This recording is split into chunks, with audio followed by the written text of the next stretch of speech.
Enucan-projektet går ud på, at vi på tværs af grænserne undersøger, hvordan velfærdsteknologi kan blive implementeret ved ældre patienter med cancer. Noget af det særlige ved det her projekt, det er, at vi helt fra starten af har inkluderet de studerende og har medinddraget dem i den forskning, der sker ude i afdelingerne.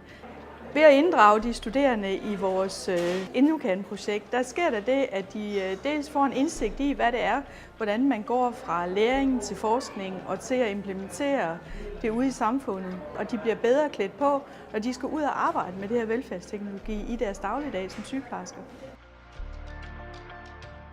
Når man får noget rigtig virkelighed ind i sin undervisning, så kan man jo også godt se, at alt det, man sidder med i teorien og sådan noget, det er faktisk noget, man kan bruge ude i praksis.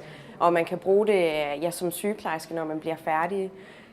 Så det er rigtig godt at få med i sin undervisning og ligesom få et virkelighedsbillede på det.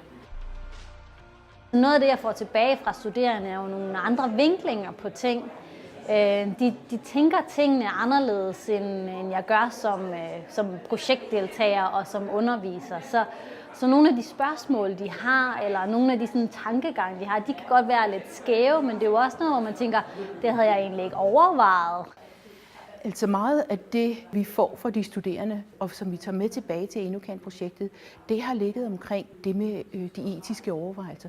Det er de super dygtige til, og de er sådan set vores sparringspartnere, når vi diskuterer nogle af de her dilemmaer, som der ligger inden for ny teknologi og sygepleje. Noget af det, vi også arbejder med, det er jo at inkludere dem i den hverdag, vi andre har. En af tingene, det er jo at tage dem med på en konference for at få formidlet, for at få bundet det bindeled til fra den teoretiske undervisning i klasselokalet, til at de så hører, at det her det bliver anvendt i praksis. Så man føler sig som en del af det, når man bliver lukket ind til sådan en konference her. Altså man føler, at man er en del af den her virkelighed, også selvom man bare er studerende, fordi vi er ligesom en vigtig faktor i det her, fordi vi er fremtidens sygeplejersker. Det giver en bedre indsigt i, altså hvad det er, vi egentlig som studerende vi kommer til også skal lave, blandt andet med vores bachelorprojekt og det innovative projekt, vi har på 6. semester. Hvor komplekst det egentlig er, og hvad for nogle udfordringer man ligesom kan møde undervejs. Som privat virksomhed har vi stor glæde af at arbejde med studerende, fordi at vi laver løsninger til sundhedsvæsenet. Og for os så er de studerende med til at gøre vores løsninger mere kvalificerede, og de er også med til at gøre, at vi kommer hurtigere på markedet. Så det har været en utrolig god proces for os at arbejde med studerende. I forhold til mit virke som kommende sygeplejerske, der er det jo enormt vigtigt med teknologi, og man har et positivt syn på det, fordi det er jo nødvendigt, at vi kommer til at bruge mere teknologi i sygeplejen.